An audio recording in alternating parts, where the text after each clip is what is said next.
আমরা এখন hall of ফেমে রয়েছি। এই হল অফ ফেমে ইন্দো পাক যুদ্ধের যুদ্ধ স্মারক, সিয়াচেন গ্যালারি, লাদাখের ইতিহাস ও সংস্কৃতি এবং অন্যান্য প্রদর্শনী রয়েছে। এর মধ্যে আমার সবচেয়ে যেটা ভালো লেগেছে সেটা হচ্ছে এই ভূপ্রকৃতিগত মানচিত্রটা।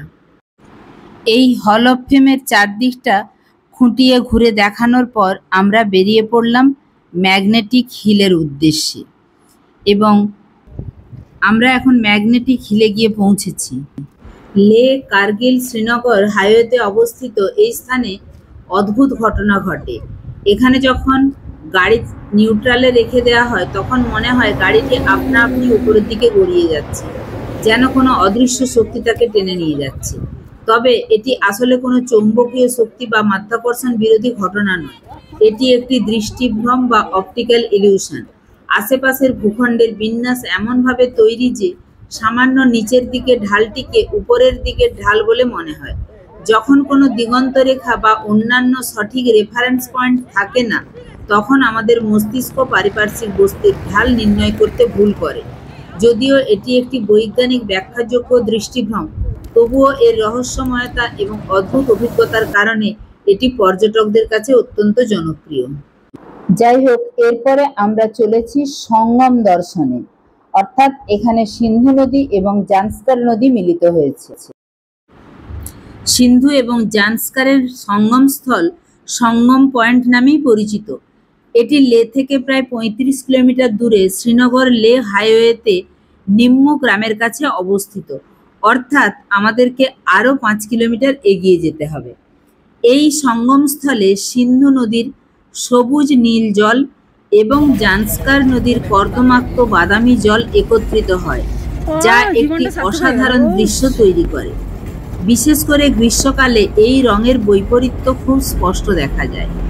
এটি লাদাখের অন্যতম জনপ্রিয় এবং প্রাকৃতিক সৌন্দর্যে ভরপুর একটি স্থান।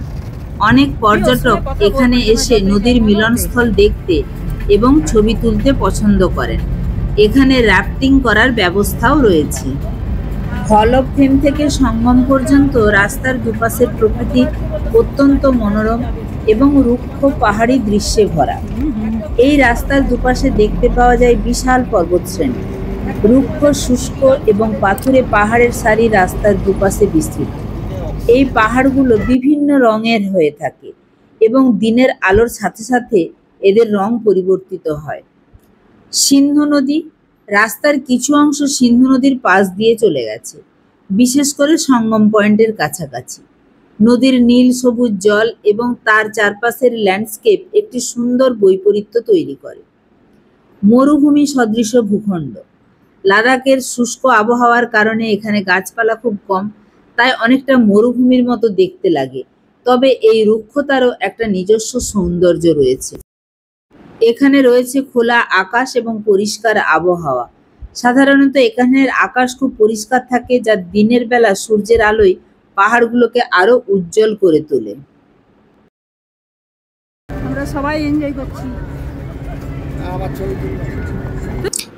এই যে বলছিলাম, পাহাড়গুলো রুক্ষ প্রকৃতির হলেও তার শোভা অতুলনীয়। দেখো কি সুন্দর লাগছে। আমরা সিন্ধু নদীটাকে পাশে রেখে কিন্তু রাস্তা বরাবর চলেছি। গাড়িতে সবাই হাই হ্যালো করছে, সবাই খুব এক্সাইটেড। একটু পরেই দেখতে পারবো সিন্ধু এবং জান্সকার নদী মিলিত হয়েছে। আর কিছুটা পাহাড়ি বাঁক। দেখো, প্রত্যেকটা পাহাড়ের খাঁজে খাঁজে সূর্যের আলো যেভাবে পড়েছে, পাহাড়গুলো কিন্তু সেই রকমভাবে সুন্দর রঙে সেজে উঠেছে। আর খানিকটা রাস্তা, তারপরেই এর মধ্যেই আকাশ ঝকঝকে পরিষ্কার। আকাশ যেরকম স্পষ্ট সুন্দর, একদম মেঘ নেই, পরিষ্কার দেখা যাচ্ছে, সেই রকমই সূর্যের আলোটা পাহাড়ের উপর পড়ে দেখো, পাহাড়ের উপরে কোথাও সোনালি রং, কোথাও ছায়া পড়ার জন্য কালো রং, অসাধারণ একটা রং তৈরি করেছে। আর একটু বাঁকের পরেই আমরা সঙ্গমে এসে পৌঁছাবো। দুটো নদী, এখানে সিন্ধু নদীর রং নীল এবং কখনো মনে হচ্ছে সবুজ, এবং জান্সকার নদীর রংটা কিন্তু জলের রং অনেকটাই ঘোলাটে। দুটো নদীকেই আমরা কাছ থেকে মিলিত হতে দেখব। একদম যেখানে সঙ্গমস্থল সেখান পর্যন্তই রাস্তাটা চলে গেছে।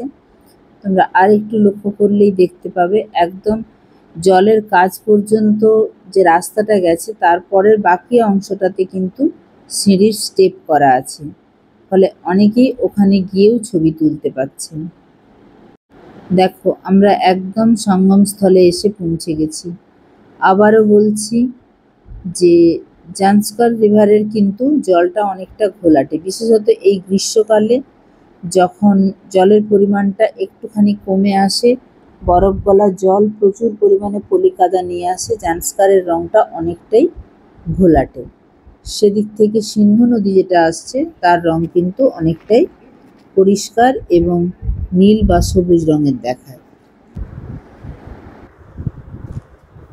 এনারা কাঁচড়াপাড়া থেকে বাইক রাইডে এসছেন। আমি শুনেছি অনেকে আসে যে লে লাদাখ বাইকে, তবে এরকমভাবে ছবি তোলার সৌভাগ্য আমার হয়নি। যাই হোক, এটা আমার ইউটিউব চ্যানেলে আমি রাখবো। এদের মানে এনাদের সবাইকে, এদের বলা হয়ে যাচ্ছে মানে তুমি করে বলছি, সত্যি অনেক ছোট, এই বয়সে এই অদম্য জেদ নিয়ে পাহাড়কে জয় করা সালিম। দেখো এটা সিন্ধু নদী, সিন্ধু নদীর উপনদীটাকে সঙ্গে দেখাবো। ওই দিক থেকে আসছে জান্সকার নদী, দেখো সঙ্গম বোঝাই যাচ্ছে দুটো কালার। আর এটা সিন্ধু নদী, তাহলে সিন্ধুর উপনদীটা ওই দিক থেকে এসে মিশছে, এটাই হচ্ছে সঙ্গম। আমি আরো একবার কালারটা ভালো করে দেখিয়ে দিচ্ছি। কালারটা দেখানোর সঙ্গে সঙ্গে এটাও দেখাবো যে কি গভীর গিরিখাতের মধ্য দিয়ে সিন্ধু আসছিল। একই রকম ভাবে জান্সকারও আসছে গভীর গিরিখাতের মধ্য দিয়ে। তো মূল প্রবাহ সিন্ধু নাম নিয়ে ওইদিকে চলে গেছে।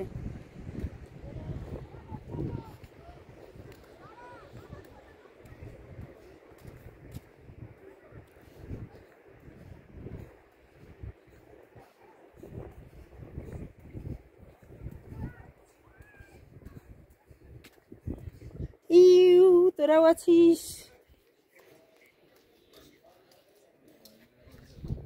এখানে র্যাফটিং এর জন্য বুকিং কাউন্টার, তার অফিস।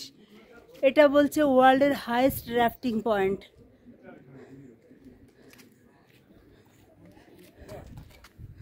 फिर रैफ्टिंग कहाँ पे चलता है? मेरे को पता नहीं, मैं अंदर पूछा। भैया आप जानते हो रैफ्टिंग कहाँ पे चलता है? यही है पर बंद हो बंद।